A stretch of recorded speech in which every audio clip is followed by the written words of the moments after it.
Okay, welcome to our new class series. And this class series is all about provocative verses in the weekly Parsha and how to frame those conversations. So it's all about reframing, it's all about seeing things. The text we're using as a basis is called Reframed. It's adapted by Rabbi Dr. Yossi Ives. And all of these are from discourses of the Lubavitcher Rebbe on the weekly Parsha. But again, to see the provocative piece within it. And I want to start off the idea back in early 80s, there was a new book out called Think Jewish. And Rabbi Posner's idea was we are typically unaware of the massive impact the community around us has on us. That'll be effective about in this week's parsha also, but because in this week's Parsha's BESHALACH, it's all about the Jews leaving Egypt and the miracles of the Jews leaving at that time. But we had so steeped in the Egyptian culture at the time that there was a question presented about, like, why do we deserve to be any different? Only because of the relationship that Abraham, Isaac, and Jacob, our forefathers, had with God, that we would be saved. But on our own merit, no, because we had become steeped in the culture, and it was a horrific culture of all the evil Moors that morale didn't exist, right? So moral ethics did not exist in a sense. It was really horrific. So the book Think Jewish was all about learning to think from the Talmudic perspective about things, and with that understanding, now review the topic. And so what we look at each time in the series of classes is going to be about seeing something in the Parsha that seems awfully provocative. In fact, tonight's topic is the only good Egyptian is a dead Egyptian. Like, what? That's so we have to stop and look into that and ask, what are you talking about? How is that, how is that a thing, right? So we're going to go into that one. But again, the idea is to understand enough of the Talmudic perspective on things that we can then see from a different perspective. And that from that perspective, be able to judge the ideas in Judaism from that new perspective, right? So I want to talk about the topic, then I want to use the text and go inside the text, read through the text. As we read through the text, be able to explain a deeper side of what, really what the text is saying. But the concept is that in this week's Parsha, we see something interesting. We see that the Jews left. Pharaoh said, I give, uncle, go, get out with your women and your children and your cattle and our cattle, just whatever you said, go, just do it, go. And as soon as the Jewish people leave, there's this rethinking that Pharaoh does about, wow, the economy's shot because we just let go of the entire slave labor of the economy. And so then he gathers up his chariots and the horses and he charges after the Jewish people with the intention of, killing as much as they can and bringing back whatever they can. But the intention is a slaughter, right? Yeah. So one of the questions we're going to ask is, hey, what do you mean the horses? We've already had plagues, and in the plagues, the horses, all the cattle, they're all dead. They all died in the plague. So what do you mean the horses? What horses were the best horses that were wielding the greatest chariots and the elite of their army? What are you talking about? How did you get the horses, right? And it comes in where the horses come from. The God-fearing Egyptians, during some of the plagues, like hail, brought the animals inside because they learned, they knew that the God of the Jewish people is a very powerful God, and if he said he's going to have a plague, it's going to be a plague, and we need to bring the cattle inside, the horses inside for protection.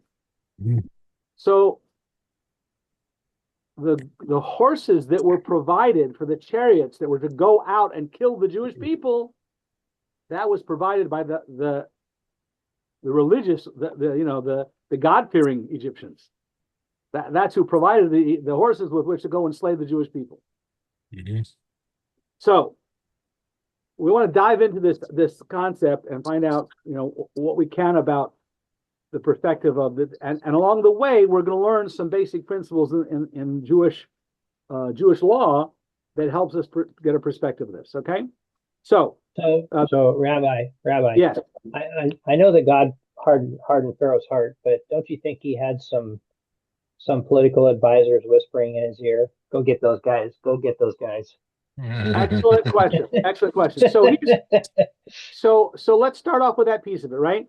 The first question is, and I'm going to pose the question from what you said, right? If we say that God hardened Pharaoh's heart, so why should he be punished? God prevented him from letting the Jewish people go. God hardened his heart. So how is that? How should he be punished when God didn't let him? Right? Yeah, but he needed to be punished for what he did to the Jewish people, how he enslaved them and how he tortured them. That's true, but there's still going to be this question of, to this level, it's not fair because God hardened his heart. We need to understand what that means. God hardened his heart, right? What does that mean? But didn't he still have a choice? Yes. What God did when we look, the Talmud talks of what does a hardened Pharaoh's heart, right? What does that phrase mean, especially the phrase in Hebrew, right? It means that God enabled him to do what he wanted to do despite all of the advice to the opposite. Because we see in Chumash, we see in the Torah that the advisors came to Pharaoh and said, "This is the hand of God. This is the finger of God. We can't do this." Came with the plague of lice. Up until the plague of lice, the Egyptian magicians could say, "Hey, yeah, we can do that too. No big deal." Yeah. But at the plague of lice, the advisors all came to Pharaoh and said, "This is God. This is the hand. This is the finger of God, and we can't do this." And the advisors were all telling Pharaoh, "Egypt is lost. This is over. Let it go. This is, we can't." So the advice was, all of his political advisors said, "Send them out. We can't do this. You've already destroyed Egypt. Let it go." Right? Yeah. So, Bill, welcome on. Glad to see you. Yeah. So that was the advice that was being given to him. God hardened Pharaoh's heart means God strengthened him to do what he wanted to do in spite of all the pressure to essentially save the country, right? It's not that God wouldn't let him repent and let us go. It's that God enabled him to go against all the political advice and do what he really wanted to do. Just like somebody we know in the White House. Nate, we're not going there. This is being recorded. No. I know we have. So, against all political advice, he was able to withstand and do what he wanted to do, and therefore, he is culpable. He's 100% culpable because he did what he wanted to do, and God enabled him to be able to do so.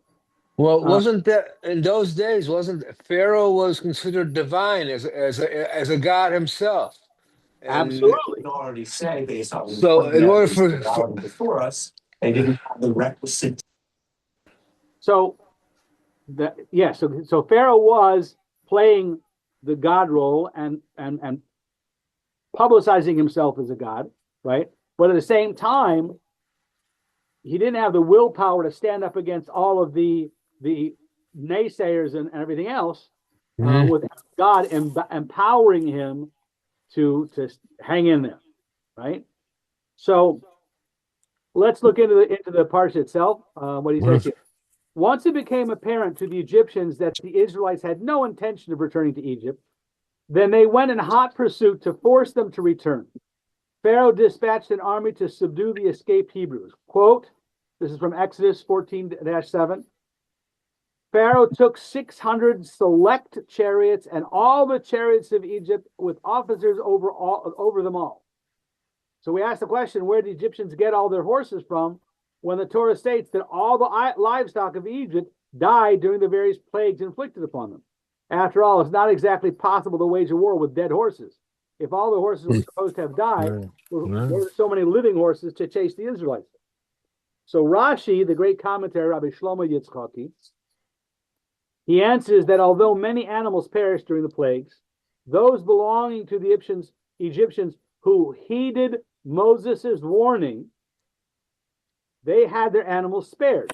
And we see this when during the plague of hailstones, the Torah explicitly states that those who feared the word of God drove their servants and their livestock into the houses to spare them from the onslaught that poured down from the heavens.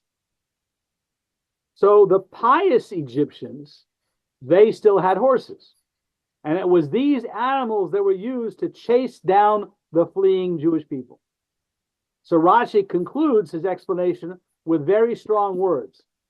Rashi brings down a statement of Rabbi Shimon from the Talmud. Even the best of the Egyptians is to be killed. Mm. And by this, Rashi means that if the horses used to chase the traumatized former slaves were provided by those who were supposedly God-fearing, then this suggests that even the best of them was no good. So let's think about this for a second, right? Uh-huh. We have a culture at that time that has so maligned the Jewish people to not only enslave the Jewish people, but to enslave them with unbearable work.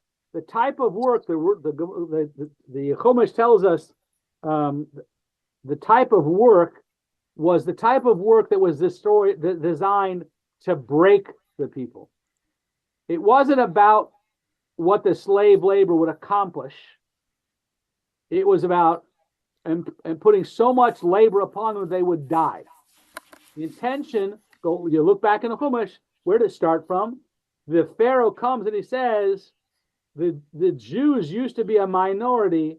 They're beginning to be too large a minority. Now they pose a threat. If we go to war with any of our neighbors, they're going to end up joining the neighbors to conquer us. We don't trust them. We need to deal smartly with them. We need to get rid of them. How do they do that? They did that by, first of all, they were killing babies. And Pharaoh was bathing in the blood of Jewish children, literally. So it had become a culture where, we use the word anti-Semitism, right? The design was to kill as many of the Jewish people in their country as possible out of fear that they might join the enemy. So they created this whole concept of slave labor, tricking the Jews into this labor situation in order to oppress them to the point of death. That was the intent. And when you see that in that culture, even the ones who feared God were still all in on destroying Jews. That would have been counterproductive because the economy was based on the Jewish slave labor. So if they kill them all off, their economy is still going to be a mess. So when we look at the beginning of the process of let's deal wisely with the Jews, right? We got to come up with a final solution here. So part of it was using the slave labor as a way to destroy them. The famous cities of Psom and Ramses were built on quicksand. No matter how high you built the buildings, it would just sink in. It was meant to destroy the spirit. So the ultimate purpose was to bring that minority down to a controllable minority, killing off as many as possible, which is why he then said, throw the boys into the Nile River. The girls we can keep because we can marry them and move them into the society. But the boys, they have to be destroyed. So this is the culture, right? The culture was to get rid of the Jewish people. How deep had that culture been ingrained? That the horses provided to come chase after us were provided by those who were God-fearing, to the sense of they took their property inside when the plagues were coming to protect their property. They understood the power of God to that degree, right? We ask the question, while we understand that Rashi felt the need to explain how the Egyptians had all these horses, it's truly perplexing that Rashi would then throw in such a comment of quoting Rabbi Shimon that says even the best of the Egyptians has to be killed. The implication that the only good Egyptian is a dead Egyptian seems highly provocative. Indeed, it was rabbinical statements like this that were used across the ages by anti-Semites looking to paint Jews as xenophobic. So this is all the more confounding when we consider that Rashi's commentary was made to be studied even by young children. And remember, Rashi was during the time of the Crusades and he was living in France. So by publishing this concept, in a sense, he's endangering himself, but he feels it's important enough to include this, that even children should understand this concept. And then you have to ask the question, really? Really? The Torah itself seems to present a very different view. We read how Pharaoh, the Egyptian king, had protected Abraham when he had gone down to Egypt during the famine. We read about how Joseph rose to great prominence in Egypt, and how Pharaoh rolled out the proverbial red carpet for the Joseph's brothers. And when Jacob came down, they provided the best of the land and encouraged them to benefit from the fat of the land. So even the Torah seems to say, why are you talking about Egyptians like this? We don't have that history. Not only that, but the Torah explicitly commands, do not despise the Egyptians. Right? When the Jewish people talk about, when the Torah talks about, we were strangers in a strange land, and the Egyptians at that time, during our famine time in Israel, the Egyptians took care of us. They provided us a place to go.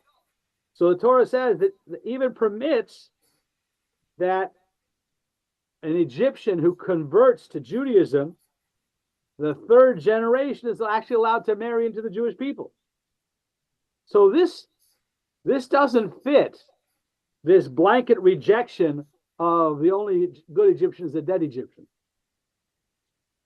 It just doesn't fit because the Torah says otherwise in other places, right? And then say again.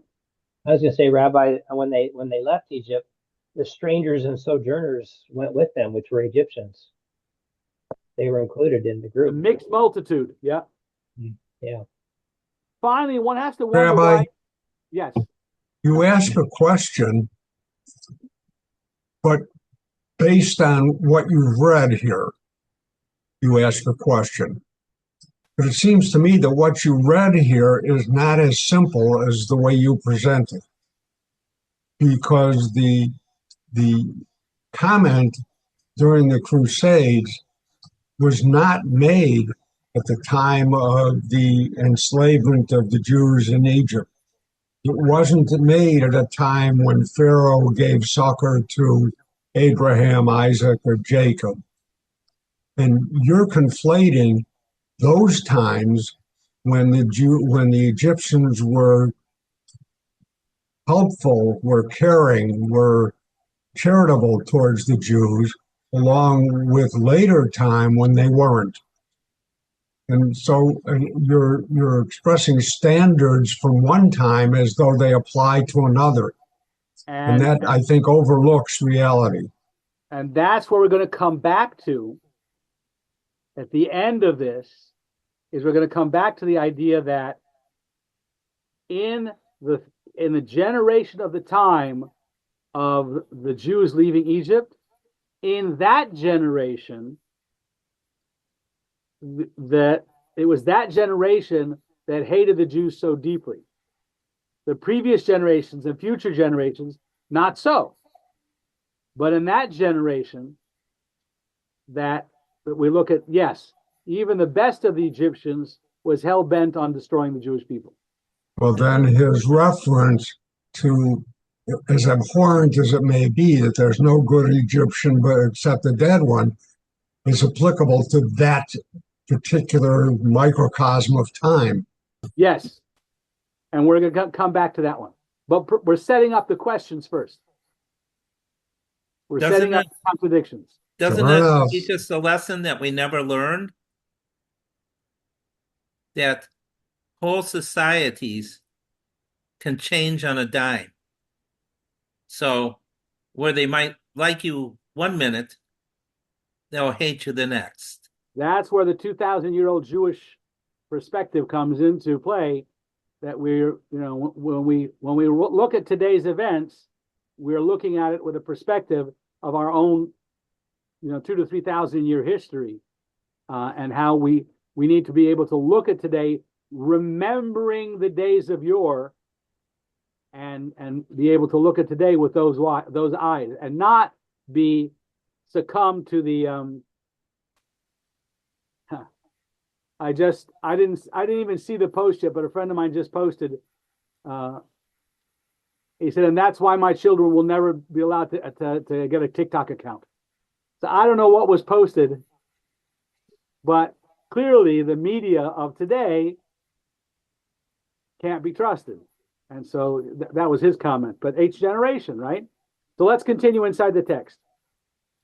One has to wonder why Rashi didn't adopt a version of that comment that would have made it far less problematic. The version of the quote Rashi cites is from the Mechilta, one source of Torah, but the quote is also recorded in Masechta Shofrim, in the book of Shofrim, with additional words that says, in a time of war, right? Even the best of the Egyptians is to be killed in a time of war. Rashi didn't quote the Masechta Sfarim.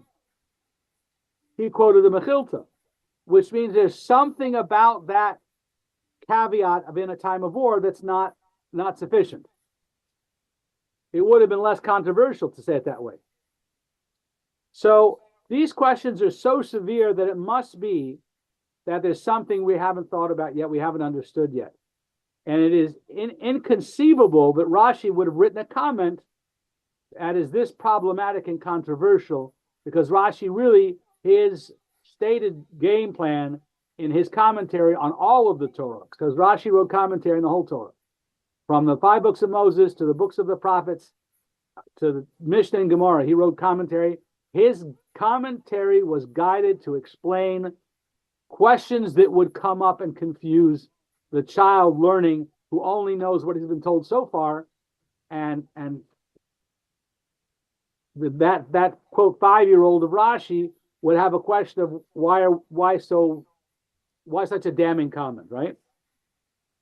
So the reason for all these difficulties, the Rebbe explains, stems from the assumption that Rashi is making a general assertion about Egyptians. In reality, Rashi is only referring to the Egyptians of that era, of that time, not to the Egyptians previous, not to the later generations, but to that time, when you saw that even the God-fearing Egyptians was giving away their horses to prevent to the destruction of the Jewish people. So there's no problem with the positive experiences with the Egyptians recorded in the Torah before that, nor the Torah orders us to not despise the Egyptians because they took care of us in a time of need. They're not the same Egyptians who Rashi's referring to. I make an interesting note here. When I was growing up, there was a certain hatred of anything German. You wouldn't buy, even if you could afford it, you wouldn't buy a Mercedes because it's German made, right? You didn't buy anything made in Germany, right? During my lifetime, I came to meet and get to know some younger Germans that are from this generation, that are the under 40 crowd. They're not the same generation, not at all, right? And so there's a distinction, right? With regard to the Egyptians at the end of the Exodus, Rashi asserts that even those so-called God-fearing ones could not be relied upon to refuse cooperation with the destruction of the Jewish people. Now, you could still ask, what compelled Rashi to use such strong language? Wouldn't have been sufficient that Rashi just left out the quote from Rabbi Shimon. The main point was to explain where the horses came from. That would be sufficient without broadening the concept of how the evil the Egyptian generation was, right? But there's a major problem with the story of the incident of the Red Sea, and that is why Rashi felt compelled to address it here. The Torah relates that the entire Egyptian army was wiped out at the waters of the splitting sea. Not a single one survived. Our question would become, not a single one survived. Every one of them deserved to be killed. Every one of those soldiers that were in Pharaoh's army deserved to be killed. Maybe some were inscripted. Maybe they didn't want to be there, right? No. God judged that all of them needed to be killed, and not one was to be spared. There is a commentary that explains, if you look at the languaging of the Red Sea, and that's this week's Parsha, right? If you look at the languaging, there's different levels of punishment. There are some Egyptians that sank to the bottom and died. There were some Egyptians that the crashing of the waves would so tumult them to beat their bones as a further punishment. And there were others there who also, their bodies were thrown down and lifted up and crashed down and lifted up in the churning of the waters. And so their punishment was even greater. Why? Because each one was being punished based on their previous behaviors. This was God's judgment time. And so those who were the nicest of the ones got an immediate death. Those who were worse got further punishments and kept alive through it, right? But at the end of the day, there was not a single Egyptian who deserved to be spared. So before the 5-year-old gets to this part, not a single one deserved to be spared? Rashi already comments and says that in this generation, even the pious ones were no good. And to bring home that point, Rashi cites the commentary for Rabbi Shimon saying that the Egyptians of that generation were all complicit in the horrific crimes against the Israelites. None of them was innocent. None survived because none deserved to survive. Rashi had no reason to say that justification for the killing was time of war, where if someone's in battle, they deserve to be killed, right? Kill them before they kill you. But that's not the issue. According to Rashi, we're saying that it was not about the raging war. It was about the prior behavior of the Egyptians at that time, that they had so crudely and so painfully enslaved the Jewish people. It wasn't about productivity at all. It was about how bad can we enslave them to the point that they'll die. And that cruelty and that injustice is what has to be destroyed. Now, at the end of every discourse, when the Rebbe will go into provocative ideas within the Torah, the end of every discourse, the Rebbe comes at the end and says, okay, that was then, this is now. The Torah is a guide for our lives at all times. If the Torah is an eternal teaching to the people, what is it we're supposed to learn from this story in our lives today? And here is the pertinent lesson for us. There are times when one is confronted with true evil. No amount of appeasement will work. And this applies to our individual lives as well. There are destructive temptations that risk bringing us down if allowed to attain a foothold in our lives. Every one of us has our own Yetzer Hara, our own evil inclination, our own evil temptations. And there's some of them that are so evil that if we allow them a foothold, even a foothold, they can take us down. We all face life struggles against our own internal evil inclination that seeks to corrupt us. When confronted with such a foe, only relentless commitment will protect us. So what comes to mind to me is the 12 steps. The 12 steps that have been used for alcohol or every other addiction. All kinds of different things, right? And in the 12 steps, you don't allow that evil to even have a foothold. My mother quit smoking. She was smoking from the time she was a young girl, even early high school.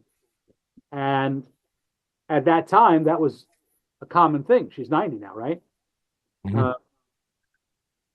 But as the generations go on, she realized that, hey, this is actually not healthy.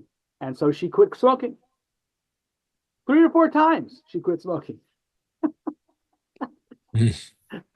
But the last time she truly quit, right? Yeah. and she stayed away from it. And you can't even take a puff. You can't, not at all, not even once, because then you're right back down that track. Years later, she moved to a place, and in that area, marijuana had become legal. And one of her friends in the senior community had said, "Have you ever tried it? It's legal. Have you ever tried it?" Right? And my mother's answer, which is a lesson that I've taken very much to heart, she said, "I believe that I have an addictive personality. I'm afraid that if I start it, it'll just go forward."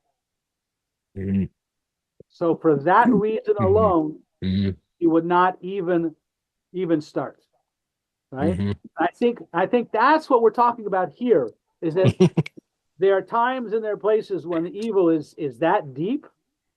We need to take a lesson and say that there are certain things, certain roads we cannot go down, not even one step. There are certain things we cannot allow a foothold in our lives because it will take us down. And we all know what those things are, right? Yeah. I love to listen on Chabad.org. There's a list of, there's some daily studies in Torah, daily studies in Tanya, daily studies in the Hayom Yom. And one of my favorite teachers from there is Rabbi Josh Gordon, Olav Shalom. I've always enjoyed his classes, right? And when he wants to talk about not letting your animal get control, he always references 7-layer chocolate cake. Someone once commented, "Rabbi, what's wrong with 7-layer chocolate cake?" But his response, of course, was, "For me, that is a step in the wrong direction." Well, I don't know where that will take me. Well, I don't know about that, because remember what Mark Twain, Samuel Clemens said about smoking. He says, I smoke, but I'm not addicted. I can quit anytime I want to. I've done that several times. So that's one way of thinking about it, baby. I don't know. So I think the story we talked about today, again, is taking one provocative statement in the Torah and diving into it a little bit deeper to get an understanding of like why that provocative statement, and what do we learn from that in our daily lives. And in this series of classes, that's what I want to be doing, is as we go through the series of classes, is taking one piece and looking deeper into that piece and thinking about the logical part of that, governed under Jewish law, to understand what that means and the lesson it gives for us today. God willing, we'll have a good series of these conversations that can be very powerful when it comes to learning to think critically about things going on in the world today, whether it's media or whatever is coming to us, to really be able to critically think, first of all, is it true at all? And second of all, is that the Jewish perspective? What does the Torah teach us about this concept? Because the Torah is the eternal teacher the divine guidance given to us in every generation of how to lead our lives. And hopefully this will be a very productive series of classes. Mhm.